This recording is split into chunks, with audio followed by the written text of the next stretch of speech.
channel. Thanks for tuning in. It's about me, it's about driving my old truck, it's about trucks in general, it's about kind of everything. So today I'll show you a successful vacuum troubleshooting of a pesky leak I've had for a while. It's brought me brake booster issues and I've had a lot of AC control issues. So tune in and enjoy. Right now, it's not really switching between the panel and foot mix or just foot or defrost, right? So most of the time it'll just stay like if I had commanded it in defrost and the foot floor defrost, I think it's called. So sometimes if I leave it in the panel, as it's called, the panel vents here on low, like one of these first two fan settings, then it'll sometimes come on. So there's either a vacuum leak or that vacuum actuator is back there. So I've got the manual here. This is, you can see, these are the vacuum lines I'm about to pull off here on the back of that switch. Everything's vacuum operated. And I'm about to pull those off. You see those are colored. And this tells you the guide here of what colors. So here's us, heater AC panel, right? It is the black, the U is not used, and the yellow. So all I gotta do is pull this off, use my vacuum pump, black and yellow, and see if it holds a vacuum, and that'll tell me if I got a leak or if it'll be an actuator. Got some light on it now, so you can see this is the back switch. Thankfully my dash is completely destroyed, which is convenient. I do have a new dash to be doing an install on that here up in Cummins, so like, subscribe, hit the notification bell, and stay tuned. So this is basically the back of it, and it's got two screws, retaining screws, so and then it pulls off. So I'm just gonna put a socket on there and unscrew. Oh my gosh, guys, I think I'm gonna cry. That bolt was not on by very many threads, and it fell somewhere down there. I did not go to the floor. So here we go. Time to fish around with a magnet. Maybe I'll get lucky. Okay, there is a loving, merciful God. I just started getting the light and digging around up there, and it did fall through here. So there it is. Don't drop the other one. All right. Come on, Mr. Lady. All right. So here we are. This is all like, you can see, it's like pliable. It's all like pliable rubber. It's all soft vacuum stuff. It's amazing that this stuff has actually lasted so long. So I'm supposed to just be able to pull this off now, very gently.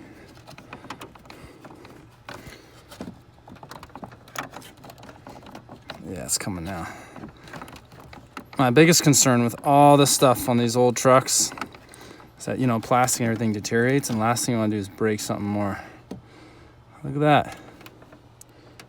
A little grease to seal it.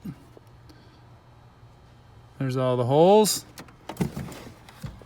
And there's our holes. So if I was at a Dodge dealership, I think I could figure that out. Yeah. So yellow and black. Time to get the vacuum pump and see what she says. All right, guys, got the Mighty Vac set up. These are awesome. If you don't have one, they make brake jobs, any sort of vacuum troubleshooting, everything. Right tool for the right job. Help you find out. So this is 8 psi is what we're looking for it to hold 8 psi.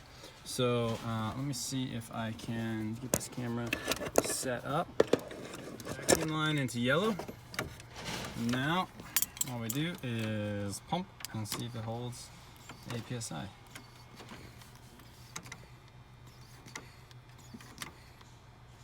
Okay, going all the way to 10. Diesel trucks don't have a vacuum reservoir, but and I couldn't find anything in the connections. But this is actually where the yellow line goes to. So I've got the vacuum pump hooked up. I'm just gonna pump it. Look at that. So the actuator is definitely working.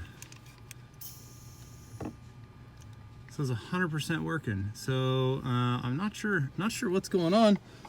Maybe something in the black line. So I got to figure out where the black line goes. I think I'm just gonna go ahead and test all these anyway while I'm here. But let's see what the black one says.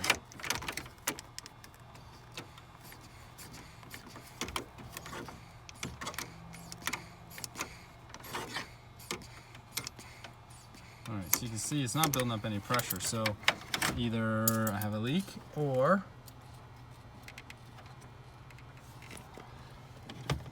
yeah, that's the black one. That end is in there. See? It's in there. That's the black one.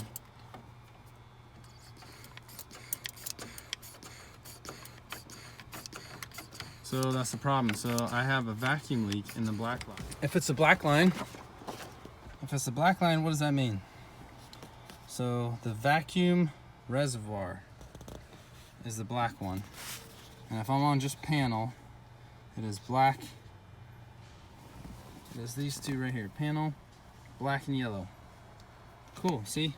Black is vacuum. So I think though, because the vacuum reservoir is used for everything. So the defrost and everything seems to be switching and working, but maybe I got a vacuum reservoir issue. Cool. All right, I'll get back to the black line where I was getting nothing because it doesn't have a vacuum reservoir. These have vacuum pumps, which is separate because it's a boosted engine, so it never produces vacuum. So I was getting only 5 pounds, which is still less than what you're supposed to be getting.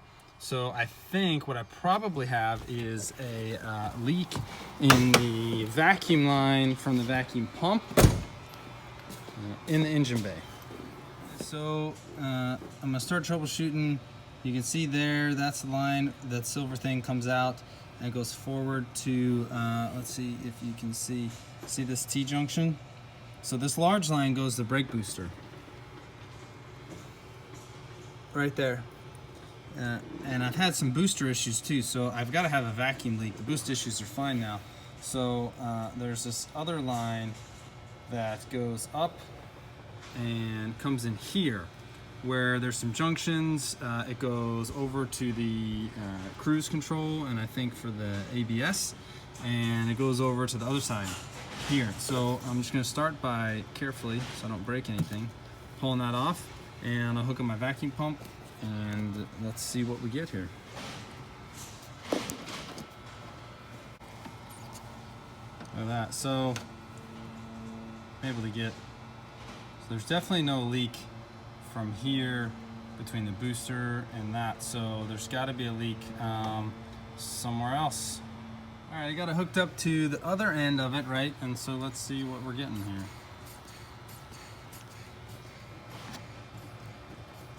I can hear it. See, I'm not getting any vacuum. Okay guys, so I've systematically been going through all these vacuum lines. Get my light set here. Right? So I've just been disconnecting each line, vacuum it. I thought I could hear something over here, but I didn't want to jump the gun. I want to get it systematically to, there's a check valve here that I thought would be bad that kind of holds the vacuum past the system inside, but it's not. And so I finally got to here and it still wasn't holding, and thankfully there is the culprit right there, which is probably just a product of cold, right? This is the air conditioning condenser, I think, or something with the air conditioning, and the turbo, cold and hot, right? And when I look right here, look, right there it is. That is all the troubles that I've had, boost troubles and all that, and that is why troubleshooting, having the right tool, man, saved me so much time. I'd have been tearing apart the actuator and all that stuff, so it should be a simple fix. I'm just gonna kind of cut the line. I think there's enough that I can just pull the line out of this little rubber fitting and just put it on the new end, and we should be good to go. All this up, but I I got it reconnected. I got enough line, thankfully I can hook it back up. There's the check valve, there's the line, I'll clean all that up. I got the vacuum pump just to double triple check. Now let's pump it up and see if we can get to our 8. And it came out. But there it is, 8 PSI, simple fix. Cleaned up. I've kind of re-zip tied it to this empty plug and a little support there. And there's these factory clips to retain it. I just like zip ties. Vibrations are the enemy. I'll put the seal back on and we'll start her up and see if she works. All right, moment of truth.